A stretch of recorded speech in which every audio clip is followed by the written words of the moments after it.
اعوذ باللہ من الشیطان الرجیم، بسم اللہ الرحمن الرحیم۔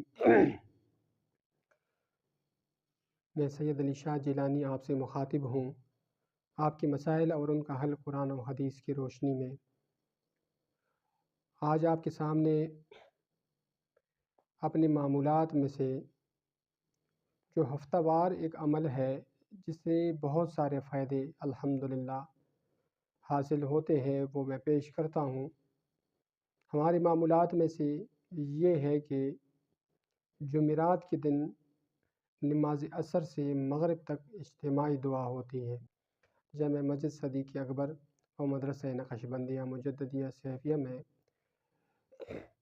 نماز عصر سے مغرب تک یہ اجتماعی دعا ہوتی ہے، اور اس اجتماعی دعا میں شمولیت کے لیے اپنا نام آپ ہمیں کمنٹس میں سینڈ کر دیں، تو انشاءاللہ العزیز ہم آپ کو اور اپنی دعا میں شامل کریں گے، اور اس سے اللہ تعالیٰ بہت ساری آسانیاں پیدا فرمائے گا۔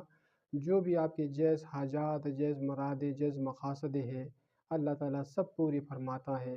ان دعاؤں کے صدقے بہت سے مشکلیں آسان ہو جاتی ہے، اس دعاؤں کے صدقے بہت سارے کام ہو جاتے ہیں۔ تو دعا میں شریک ہو اور نام سینڈ کر دیجئے اور اپنا مسئلہ بیان کرے، تو انشاءاللہ العزیز آپ کو دعا میں ہم شریک کریں گے، اور اس دعا سے اللہ تعالیٰ آپ کی مشکلات کو آسان فرمائے گا، ہم سب کی مشکلات کو آسان فرمائے گا۔ جب اللہ کی بارگاہ میں اللہ کے کچھ بندے ہاتھ اٹھاتے ہیں تو اللہ تعالیٰ ان کی دعاؤں کو رد نہیں کرتا، اور اس دعاؤں کے صدقے ہماری بھی مشکل آسان ہو جاتی ہے۔ اللہ تعالیٰ سب کے جائز حاجات، جائز مرادیں اور جائز مقاصد پورا فرمائے۔ جزاکم اللہ خیر۔